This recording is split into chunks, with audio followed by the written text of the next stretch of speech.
Thursday, November 16th, 1944. Camp Ruston, Louisiana, United States. Oberfeldwebel Klaus Richter stood frozen in the doorway of the recreation barracks, his calloused hands gripping the wooden frame as his eyes adjusted to the darkness within. The smell hit him first, fresh popcorn, impossibly rich, impossibly American. Then the sound, laughter, not the bitter, hollow laughter of broken men, but genuine mirth echoing from 200 German throats, his stomach clenched. Above them, projected onto a white screen suspended from the ceiling, Charlie Chaplin danced across a factory floor, caught in the gears of an enormous machine.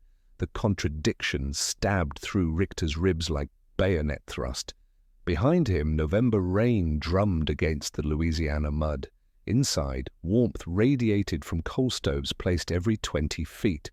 Guards stood at the rear, rifles held casually, watching the screen themselves. One was eating from the same paper cone of popcorn he'd offered to a prisoner in the front row. "They're showing us films," Richter muttered, his Thuringian accent thick with disbelief. "Hollywood films." He had expected torture.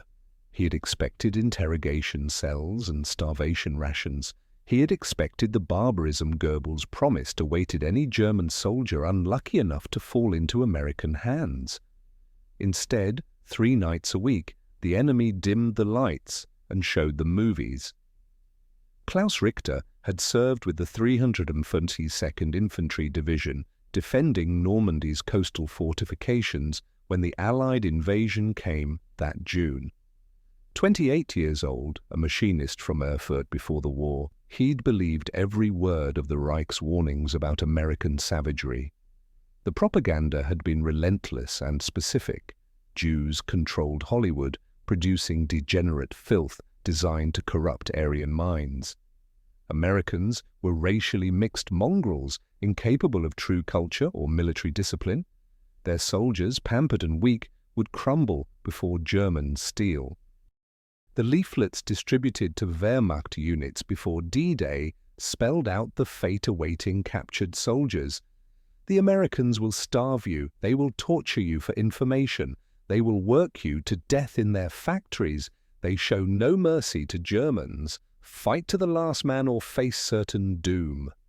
Richter had fought for 3 days in the hedgerows outside St. Lo, watching his unit disintegrate under artillery barrages that seemed to have no end. The shells fell with mechanical precision hour after hour, while Luftwaffe aircraft never appeared overhead. On the 4th day, a Tiger tank he'd been sheltering behind took a direct hit. He woke up in American hands with ringing ears and the taste of blood in his mouth. That had been 5 months ago. 5 months that had systematically demolished everything he'd been taught. The statistics alone should have been impossible. German soldiers received 2,340 calories daily, when rations arrived on schedule, which they increasingly did not. American POWs in Camp Ruston received 4,000 calories, the same as American combat soldiers. German monthly soap ration, 100 grams per man. American POW allowance, 500 grams plus unlimited hot water for showers. Wehrmacht, coffee. Ersatz, roasted grain that barely resembled coffee. American POW canteen, genuine Brazilian coffee beans, purchased at camp store with scrip, earned from voluntary labor. The Reich's industrial output had been impressive once. In 1943, Germany produced 5,500 tanks. That same year, American factories manufactured 29,500 tanks, while simultaneously building 86,000 aircraft and 2,700 Liberty ships. Each Liberty ship, Richter had learned this from camp lectures, required 250,000 separate parts and took 42 days to construct from keel to launch. The Americans were building one every 8 hours. These weren't propaganda figures. These were numbers Richter could verify with his own eyes every time trucks rolled through camp gates carrying supplies, or when he worked voluntary shifts at the camp workshop and saw the casual abundance of tools, materials, and spare parts. But statistics were abstract. The movies were visceral. What Richter didn't know, standing in that doorway on November 16th, was that he was about to participate in one of the most unusual psychological warfare experiments of World War II, one that wouldn't involve interrogation or intimidation, but Fred Astaire and Judy Garland instead. The first film Richter watched in Camp Ruston wasn't even particularly propagandistic. It was a Western, Stagecoach, John Ford's 1939 masterpiece, dubbed into German by American intelligence specialists. He'd entered the barracks with Gefreiter Werner Schultz, a 19-year-old from Hamburg who'd been captured at the same time. They took seats on wooden benches in the middle section, surrounded by fellow prisoners who whispered nervously as the projector clicked to life. The guards made no move to silence them. One actually smiled and offered a cigarette to the prisoner beside him, who took it with trembling fingers. The screen flickered. Monument Valley appeared in glorious black and white, rock formation stretching toward an endless sky. The camera swept across landscapes that seemed to extend beyond the borders of imagination, vast, empty, unconquered territories that dwarfed anything in Europe. Richter's breath caught. The German newsreels had shown America as an industrial wasteland of smoking factories and urban slums. This was something else entirely. Space, scale, a kind of geographic abundance that matched the material wealth he'd witnessed since capture. The plot was simple, a stagecoach journey through Apache territory. But what struck Richter wasn't the story, it was the texture of the production itself.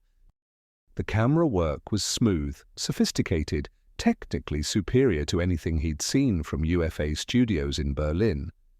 The sound quality was crystalline, the editing seamless. Every frame demonstrated a level of industrial craftsmanship that contradicted the narrative of American cultural degeneracy. When the cavalry arrived in the climactic scene, dozens of horses, hundreds of extras, coordinated action sequences that must have required enormous logistical support. Schultz leaned over and whispered, "They made this in 1939 before the war." The implication hung between them. While Germany prepared for conquest, America was casually producing entertainment that required more organizational complexity than many Wehrmacht operations. The cavalry charge alone probably cost more than an entire year's UFA budget. "It's meant to impress us," Richter whispered back, but his voice carried no conviction. Around them, 200 German soldiers sat transfixed. Some had tears streaming down their faces, though whether from emotional catharsis or dawning comprehension, Richter couldn't tell. The guard who'd offered the cigarette earlier was leaning against the wall watching the prisoners watch the screen, his expression unreadable. When the lights came up, no one spoke immediately. The projectors were faded. Outside, Louisiana insects chirped in the November warmth. Warmth that would have been impossible in Germany at this time of year, where families huddled around shrinking coal rations. "Tomorrow night," the camp commander announced in accented but clear German, "we will show Yankee Doodle Dandy. There will be popcorn again. Attendance is voluntary." Voluntary. The word felt alien. Nothing in the Wehrmacht had been voluntary for 3 years. That night, lying on his bunk with a real mattress, real blankets, in a heated barracks, Richter stared at the ceiling and tried to process what he'd witnessed. It wasn't just a film. It was evidence. Evidence that everything Goebbels had said about American weakness was inverted reality. The weak nation didn't build film industries capable of producing technical marvels for entertainment. The weak nation didn't feed enemy prisoners better than it fed its own combat troops. The weak nation didn't project power through the casual generosity of showing movies to the men who'd been trying to kill its soldiers 6 months earlier. They showed us a film, he thought, because they can afford to. November 23rd, 1944, Yankee Doodle Dandy, James Cagney's musical biography of George M. Cohan. Richter watched American patriotism presented without the hysterical edge of Nazi propaganda, confident, self-deprecating, wrapped in dance numbers and flag-waving that somehow managed to be neither threatening nor laughable. The prisoners applauded at the end. The guards applauded with them. December 7, 1944. Casablanca. This one hit differently. Humphrey Bogart's Rick was everything German propaganda said Americans weren't. World-weary, sophisticated, ultimately principled. The film's portrayal of occupied Europe felt uncomfortably accurate. When Victor Laszlo led the bar in singing La Marseillaise to drown out German officers singing Die Wacht am Rhein, several prisoners shifted uncomfortably in their seats. Schultz leaned over during that scene. "We're the villains," he whispered. "In their stories, we're always the villains." "It's propaganda," Richter replied automatically. "Is it? What have we done for the past 6 years?" Richter had no answer. On screen, Ingrid Bergman's face filled the frame, beautiful and heartbreaking, and he thought about his own wife in Erfurt, whom he hadn't seen since 1942. Did she have enough to eat? Were the ration cards stretching far enough? The Americans fed him steak twice a week. Steak. He'd forgotten the taste of real beef before arriving at Camp Ruston. December 21st, 1944, The Grapes of Wrath. This was different, darker, grittier, a portrait of American poverty during the Depression. Richter thought this might be more honest, less propagandistic. But even in depicting suffering, the film revealed something crucial: the sheer scale of American land, the mobility of its people, the assumption that somewhere else in this vast country there might be opportunity, hope, a chance to start over. Germany had no such space. Germany was boxed in, surrounded, fighting a war on two fronts that statistics said could not be won. Even their poor people own automobiles, Schultz observed afterward. The camera had lingered on the Jode family's decrepit truck, a jalopy by American standards, but still a functioning vehicle. Most German families had never owned a car. The Wehrmacht itself still relied heavily on horses for transport. January 4, 1945. Going My Way, Bing Crosby as a singing priest in New York. Richter barely followed the plot. He was too distracted by the backgrounds, glimpses of American city streets filled with cars, well-dressed pedestrians, shops with full windows. Even the slum scenes showed abundance compared to German urban areas in 1945. The propaganda value was subtle but devastating. These weren't war production documentaries or military newsreels. These were entertainment products created for civilian consumption, demonstrating a level of cultural and industrial surplus that revealed the war's true balance of power more effectively than any battle report. Between screenings, camp life reinforced the lessons of cinema. The POW camp library held 3,000 books. Prisoners could request additional volumes through the Red Cross. Richter had been reading voraciously, everything from American history to technical manuals to adventure novels. The Wehrmacht had restricted reading material to approved texts. Here you could read Karl Marx if you wanted, or Adolf Hitler's Mein Kampf, which sat on the shelf gathering dust because most prisoners had lost interest in Nazi ideology. The dental clinic treated prisoners free of charge. Richter had 2 cavities filled with real amalgam, not the wartime substitutes German dentists were using. The American dentist, Captain Morrison from Illinois, chatted casually while he worked, asking about Richter's hometown, explaining American baseball rules, treating him like a patient rather than an enemy. The camp newspaper, printed weekly, included translations of American news articles. Uncensored news. Richter read about the Battle of the Bulge as it happened, watching Germany's last offensive sputter and fail. The articles included casualty figures from both sides, commentary from multiple perspectives, even criticism of Allied military decisions.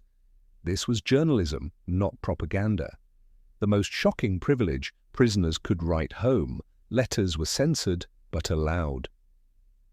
Richter wrote to his wife monthly, carefully avoiding anything that might sound like military intelligence while trying to convey the impossible reality of his situation. "I am well fed and treated fairly," he wrote in December. "The Americans are not what we were told. Please tell no one this, but I fear we have been fighting for the wrong side." He tore up that letter, wrote another more carefully. February 8, 1945, they showed Meet Me in St. Louis. This was the breaking point for many prisoners, though at first glance it seemed the most innocuous film yet. A gentle family story set at the 1904 World's Fair, featuring Judy Garland singing about the boy next door and worrying about moving to New York. But the details accumulated like physical blows. The family's house, enormous, filled with furniture, decorations, multiple rooms per person. The clothing. Everyone had multiple outfits, changed for dinner, wore shoes that fit properly. The food. Tables laden with abundance, meals prepared with fresh ingredients, desserts served casually. The technology, electric lights, indoor plumbing, telephones, the assumption of these conveniences 40 years earlier. The 1904 St. Louis World's Fair itself, depicted in the film's climax, showcased American industrial and cultural achievement from 4 decades before the war.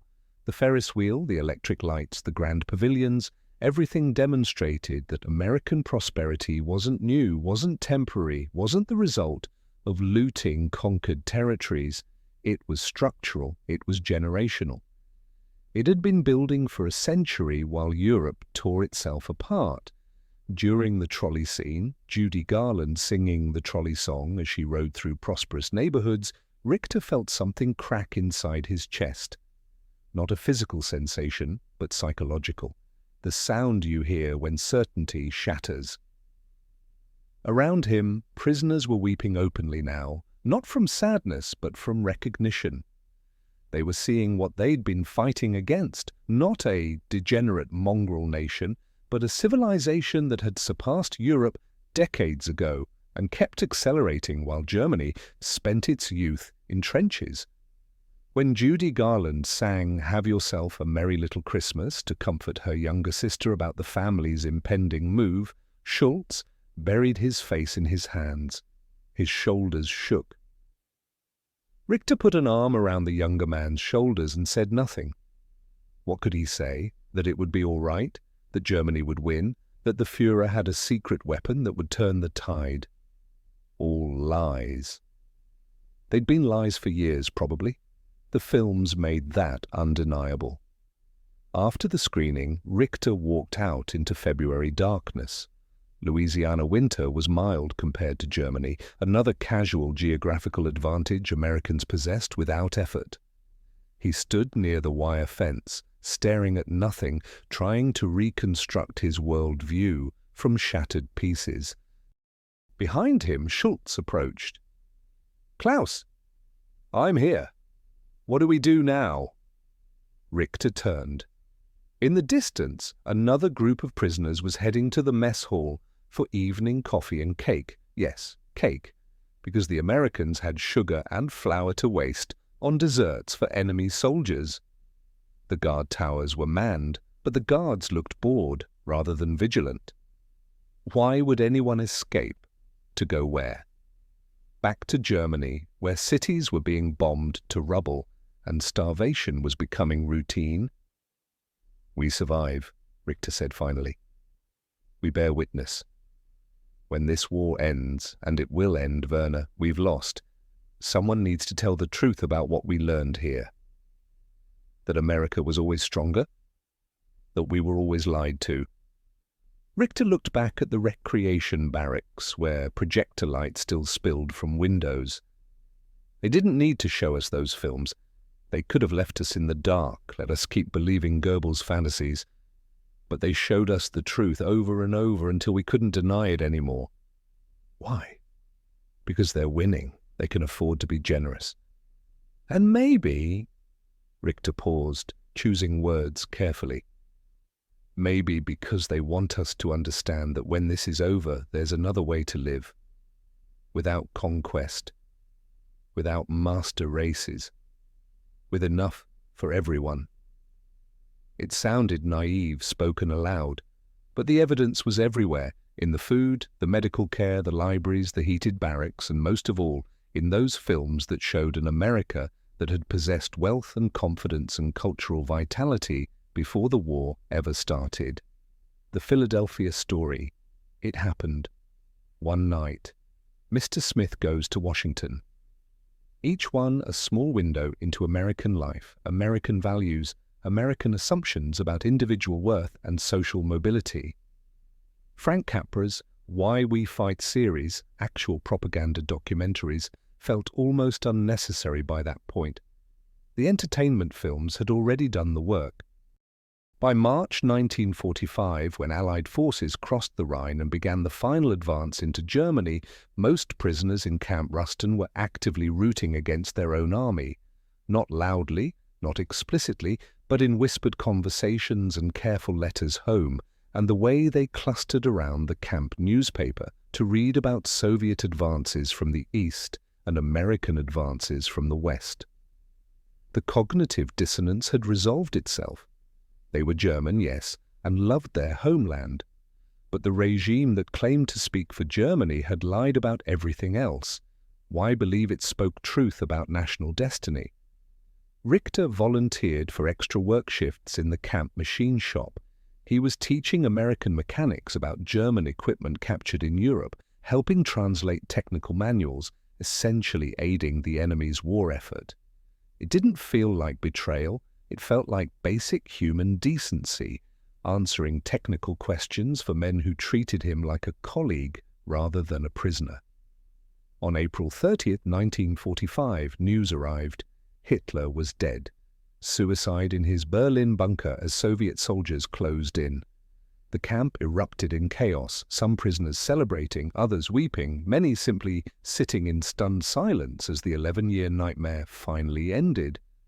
The Americans organized a memorial service for those who wanted it, then showed It's a Wonderful Life that evening. The timing was either brilliantly intentional or remarkably tone-deaf. Richter couldn't decide which.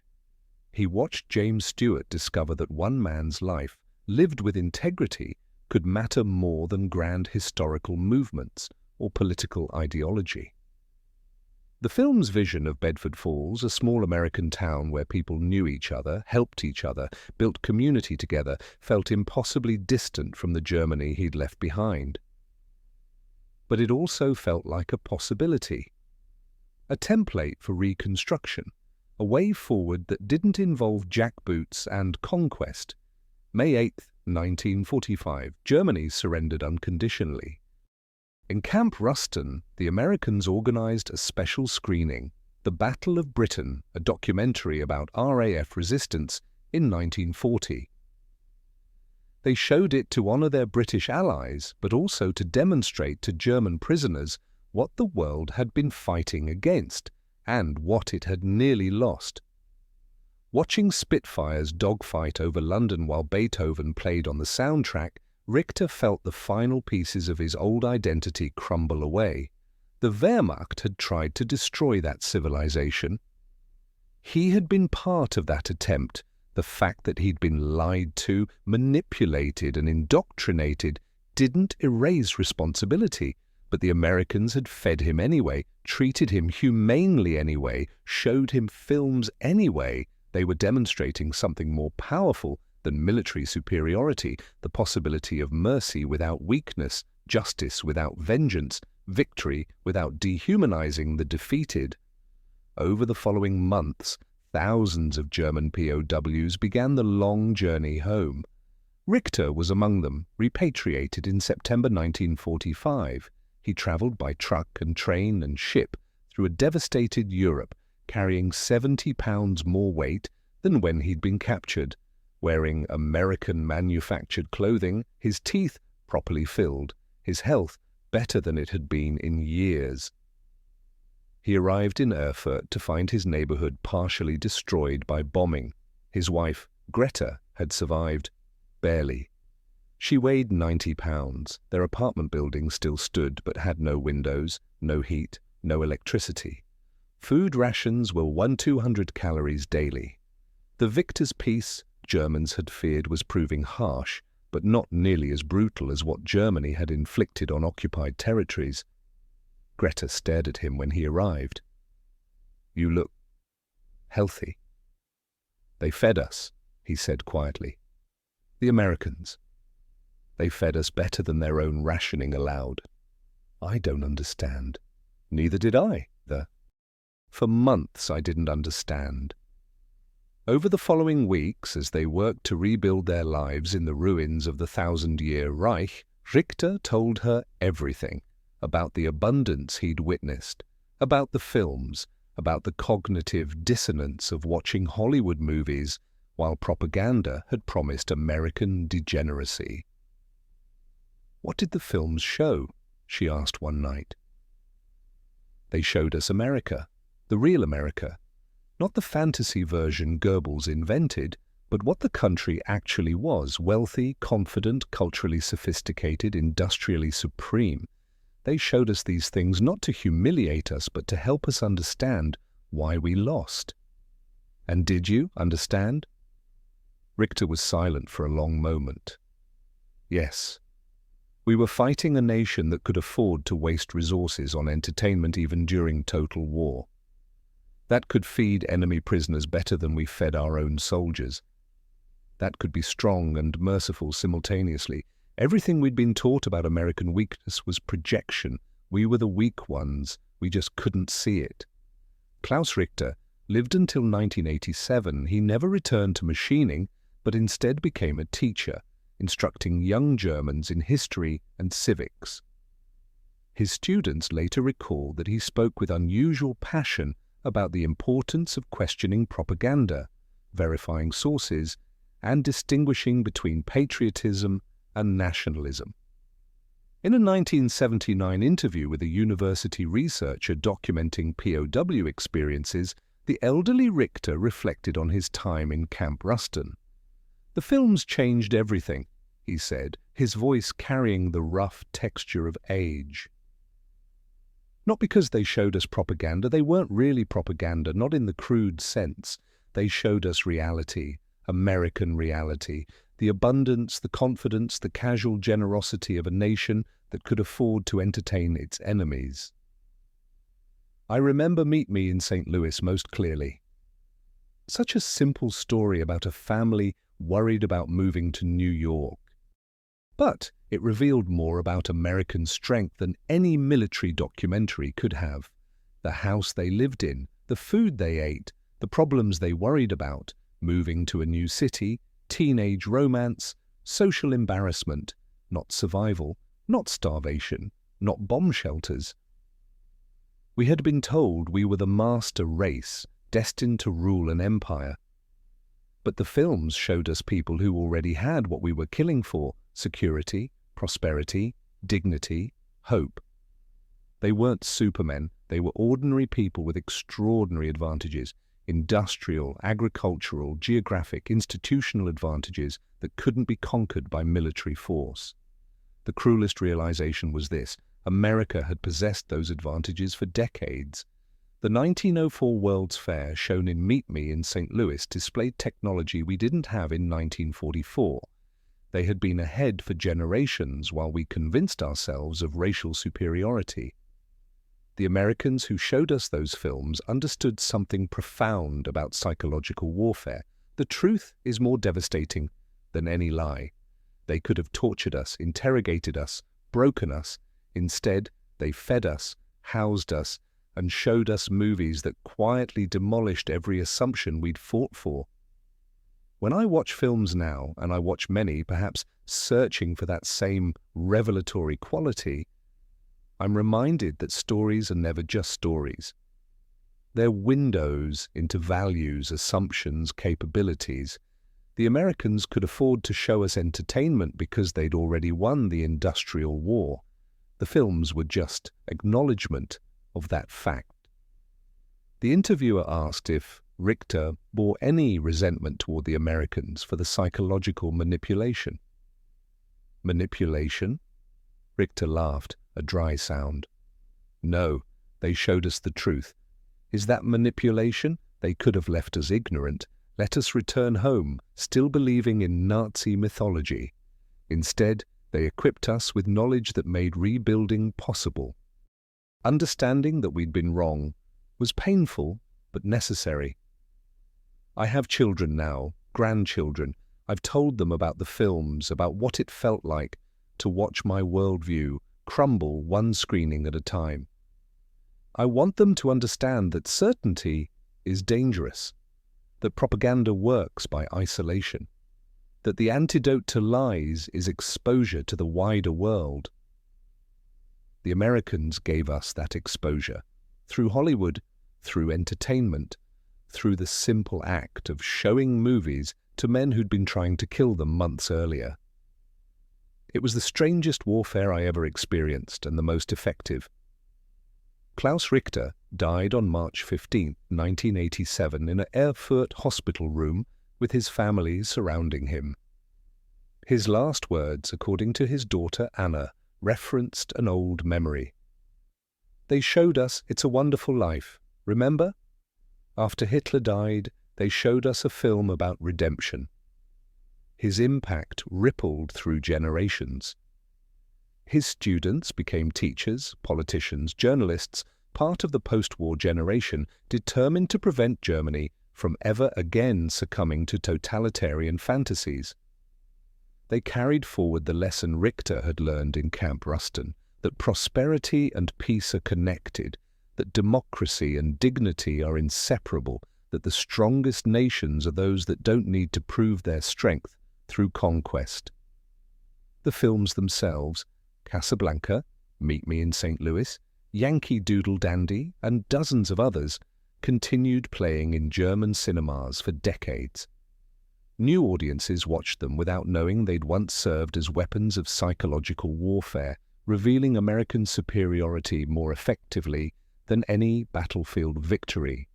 But for thousands of German POWs who passed through American camps between 1943 and 1946, those films remained transformative experiences. Historians later estimated that approximately 380,000 German prisoners were held in American camps, most receiving similar treatment, adequate food, medical care, recreational activities, and yes, regular movie screenings. The program cost money. It diverted resources. It required projectors, films, trained operators, and the organizational complexity of entertaining enemy soldiers while fighting a two-front war. The Americans did it anyway, because they could, because it served strategic purpose, because treating prisoners humanely while demonstrating industrial and cultural supremacy was more effective than brutality at achieving long-term goals. The movies became more than entertainment. They became evidence that propaganda could be countered not with counter-propaganda but with reality. Evidence that showing rather than telling was the most powerful form of persuasion. Evidence that even in total war there were winners who could afford to be generous. Klaus Richter never forgot the smell of popcorn in that Louisiana barracks on November 16, 1944. Never forgot the cognitive dissonance of watching Charlie Chaplin while wearing American-made clothing and digesting American food. Never forgot the moment his certainty shattered and something truer, harder, more honest took its place. Decades later, when his grandchildren asked what the war had taught him, he would smile sadly and say that the strongest weapon isn't always a gun. Sometimes it's a film projector, a comfortable chair, and the willingness to show your enemy the truth. The Americans defeated us militarily, but they won the peace by showing us movies, by treating us like human beings who could be reasoned with, educated, transformed, by betting that given evidence of a better way, most men would choose it. They were right, we did choose it. And Germany became better for that choice, even if it came wrapped in the humiliation of defeat. The projector light had revealed more than Hollywood fantasies. It had illuminated the gap between propaganda and reality, between ideology and truth, between the world as it was promised and the world as it actually existed. For Klaus Richter and thousands like him, that light never dimmed. It remained a constant reminder that the most devastating warfare isn't always violent. Sometimes it's simply showing people what they've been prevented from seeing and letting the truth do the rest. The films kept playing, the lessons kept spreading, and in the ruins of the Reich, a new Germany began building itself on foundations stronger than racial mythology. The evidence-based understanding that some nations succeed not through conquest, but through the patient accumulation of institutional advantages, cultural confidence, and the wealth that makes generosity, even toward enemies, strategically affordable. All because someone decided to show movies to prisoners of war.